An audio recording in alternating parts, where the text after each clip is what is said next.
I'm Gary Ford, Managing Director of Tiger Hobbies Limited, UK Hobby Imports and Distributors, and welcome to Episode 2 of the Pacific War Part 2, The Allies on the Offensive.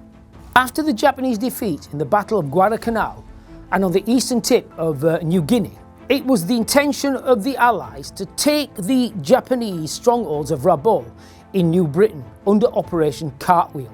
This would be a massive stepping stone to retake the Philippines. The Japanese at the same time wanted to reinforce New Guinea and planned to send up to 7,000 troops to lay on the southwest part of Papua New Guinea from Rabaul. Behind me is a map that we'll be looking at in the first part of this episode. The large spur of land going southeast from the main landmass is where you'll find Port Moresby on the south coast, Milne Bay right at the end, and Lee further up the north coast of the spur where it juts out to the east. The large island to the east is New Britain. On the very east tip of New Britain is Rabaul, and the seas to the north of New Britain is the Bismarck Sea.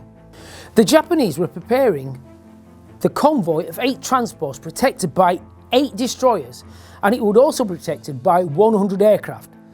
But the codebreakers at Frumel, standing for Fleet Radio Unit Melbourne, picked up this preparation in early February 1943.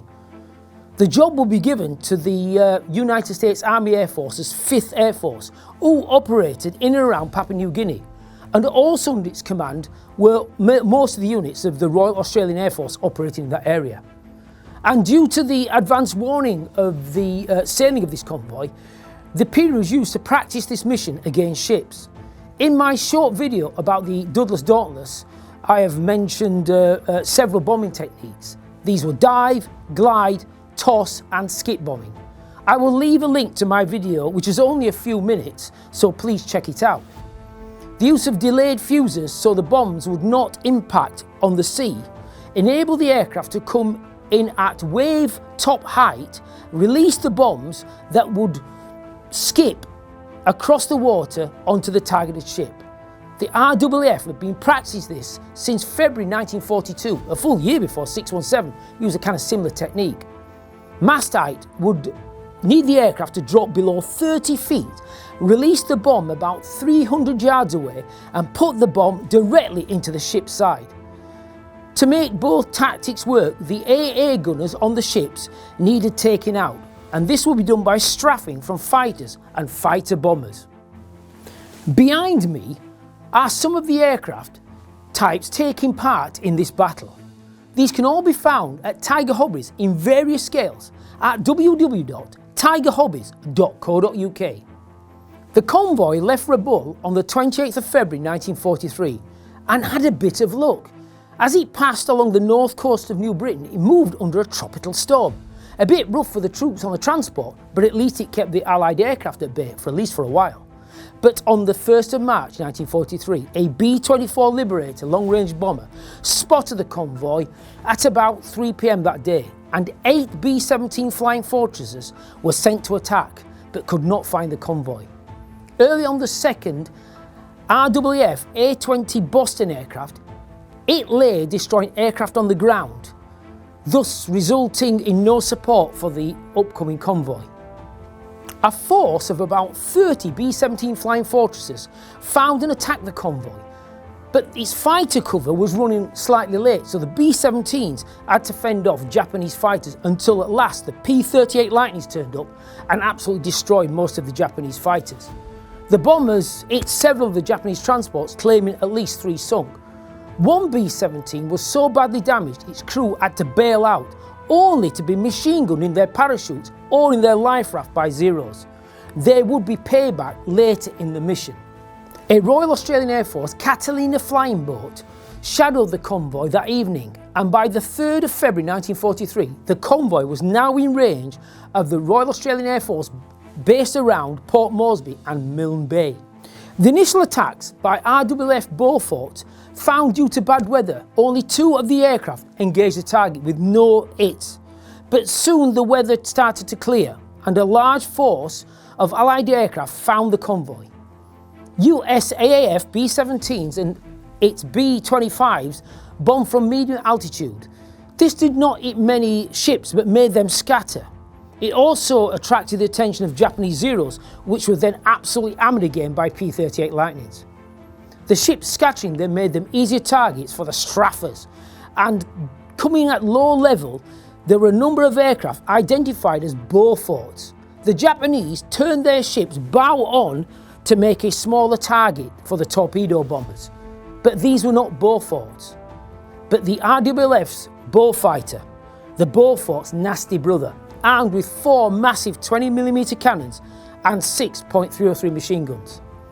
A USAAF B-25 co-pilot saw the attack from above, and the bowfighters went in spraying the decks with their weapons, and he thought he saw splinters flying up in the air.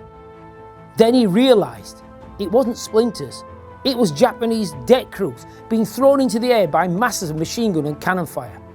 Not only were the bows whacking the transports, but also the destroyers were getting it good and proper too.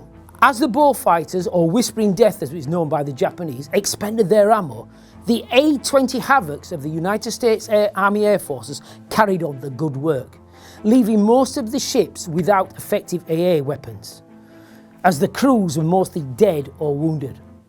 After this, the B-25 Mitchells went in with their skip and mass bombing tactics, and by the evening of the 3rd of February, 7 out of the 8 transports were sunk or burning, and 3 destroyers also sunk. And early on the 4th, US Navy PT boats attacked what remained, sinking the very last transport. Also a B-17 found a destroyer and blew it up with a well-placed 500-pound bomb. Remaining Japanese destroyers tried to pick up survivors, but rescue vessels and survivors in the rafts were attacked by PT boats and aircraft, some saying revenge for the Zeros attacking the crew of the crippled B-17 Flying Fortress. There were heated discussions between Allied aircrews about attacking survivors. Some were sickened by it, but others thought, well, if they're dead, they won't be coming back to fight us, will they? The battle for the Bismarck seas was a complete disaster for the Japanese, with only 1,200 men getting to Papua New Guinea, and most of them not fit to fight. Some getting to the islands already occupied by Allied forces, and in one incident, Australian troops found and killed 72 and captured 42 just as they landed on Goodenough Island. One of the captured soldiers had a full list of Japanese army officers, listing every Japanese officer and their postings and serving at that period, a goldmine for Allied intelligence. Some 2,700 Japanese made it back to Rabaul on the 4 destroyers, but most were traumatised, leaving some 3,000 Japanese dead in the Bismarck Sea. All of this for just 6 aircraft and 13 killed on the Allied side. After this, the Bismarck Sea was basically a no-go area for Japanese transports and ships, and they moved troops by either submarine or long-range trips by landing craft, hugging the coast of New Britain. In all, maybe 20,000 Japanese troops were lost in transit from Rabaul to Papua New Guinea in later operations, and this played a significant part in the defeat of Japanese forces in New Guinea. In response to the Battle of the Bismarck Sea, Admiral Yamamoto instigated Operation I-Go, a Japanese air offensive against the Allied airfields that took part in the Battle of the Bismarck Sea. So in early April 1943, waves of Japanese fighter bombers started to attack Allied airfields and shipping, sinking about 5 Allied ships and destroying 25 Allied aircraft. But the Japanese claimed 175 Allied aircraft destroyed and almost 30 ships sunk, including large warships. The battle resulted actually in 55 Japanese aircraft being shot down, and some of these were shot down by the United States Marine Corps F-4U Corsairs. We shall cover this aircraft in detail later in the series. Admiral Yamamoto was so impressed with the claims of his aircrew and decided to fly to the Solomons to congratulate them all. But his tour was picked up by US intelligence under their code breaking called Magic. It gave the exact time of departure, number of aircraft, where they were going and at what time. Operation Vengeance was carried out on the 18th of April 1943 when a force of 18 P-38 Lightnings took off from Guadalcanal on a 1,000-mile mission, 600 miles out and 400 miles back with extra fuel. 4 of the aircraft would form a killer flight, while the rest provided top cover. The killer flight arrived just 1 minute ahead of time allotted to them after a 600-mile flight to meet the Japanese aircraft, and soon both G4M1 Bettys were shot down. 2 pilots both claimed Yamamoto's aircraft, that's Barber and I think Lanphier, which crashed on Bougainville. Lanphier radioed the field as he was about to land, stating that son of a bitch will not be dictating peace terms in the White House. This was quashed very quickly and he was given a quick interview without coffee. Officially, the Allies did not want to admit the killing was planned. It would give the game away to the fact that the Allies were reading Japanese naval codes or intelligence codes. So an excuse of a random patrol that come across some Japanese aircraft was made up.